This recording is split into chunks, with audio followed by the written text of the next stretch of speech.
आज मी तुम्हाला शेवगा घालून सांबार करायचं कसं ते सांगणार आहे, जे आपल्याला उडीद वड्याबरोबर चांगलं लागतं आणि इडलीबरोबरही छान लागतं. तर त्यासाठी बघा मी ह्या वाटीने मोजून 1 वाटी डाळ घेतलेली आहे. ती धुवून आता त्याच्यात एक टोमॅटो आणि अगदी थोडासा चिंचेचा तुकडा टाकलेला शिजतानाच. हे टोमॅटो, चिंच,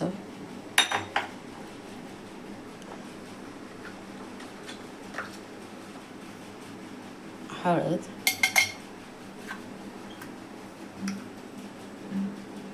हिंग,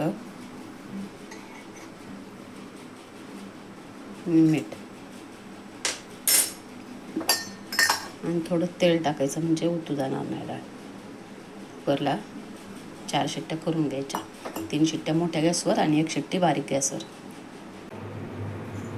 दुसऱ्या गॅसवर मी 3 शेंगा होत्या शेवग्याच्या, त्या टाकून शिजून घेणार आहे. थोडंसं मीठ टाकणार आहे त्याच्यात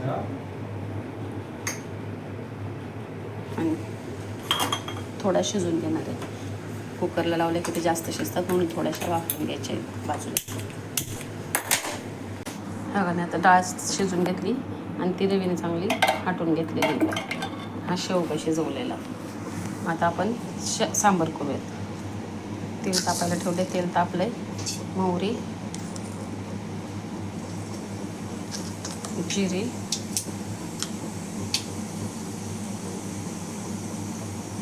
आणि हे चिरलेला बारीक चिरलेला कांदा, 2 कांदे घेतले.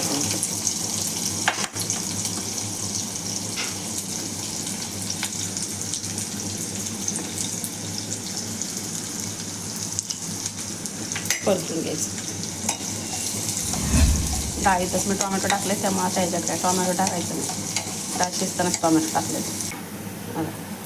थोडं मीठ टाकले की कांदा परतून, आपण डाळीतही मीठ टाकले, शेवगा शिजताना मीठ टाकले, त्यामुळे नॉर्मलच मीठ टाकायचं, नाहीतर खारट होईल.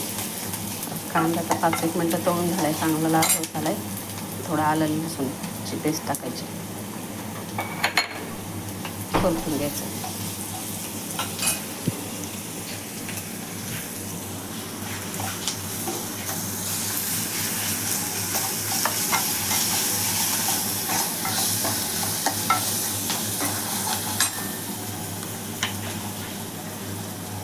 हळद तिखट टाकायचं.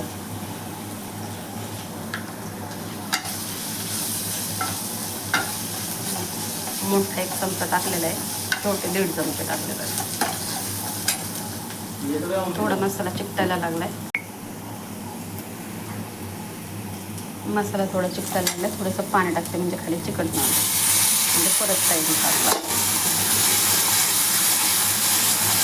परतून घ्यायचं.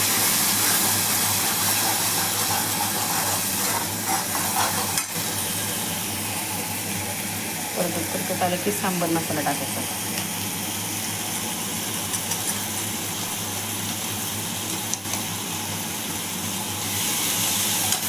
थोडं पाणी टाकायचं.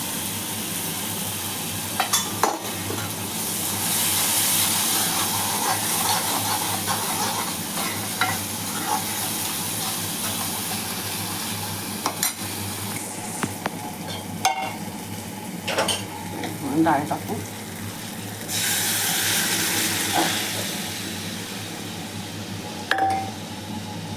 शेवग्याचं पाणी धुवून घेता येईल कुकर.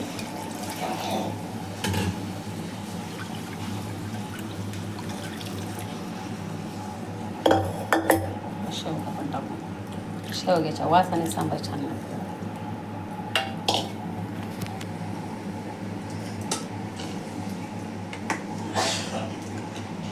मीठ टेस्ट पण बघा आणि मग तसं त्या अंदाजाने परत थोडंसं लागलं तर मीठ टाका. पण मला नाही वाटत मी टाकले त्या हिशोबाने परत लागत. तुमच्या इथे तुम्ही बघा. चिंच टाकली त्यामुळं आंबट लागायला नको म्हणून थोडं गूळ टाकायचं. गुळाने थोडी टेस्ट येते सांबारला. एक 7-8 मिनटं उकळी येऊन दिली. आता सांबार झालेले आहे, टेस्टी पण झाले खूप. थोडीशी कोथिंबीर टाकायची. गॅस बंद करायचं. झालं सांबार.